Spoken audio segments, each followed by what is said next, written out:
kuishi peke yangu bila kuwa na wazazi wangu.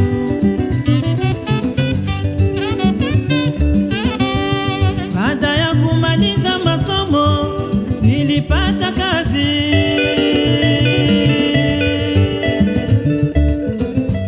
Wazazi wangu walinihusia jinsi ya kuishi na walimwengu.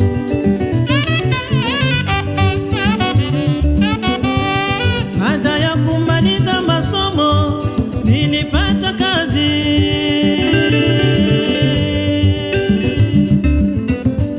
Wazazi wangu walinihusia jinsi ya kuishi na walimwengu.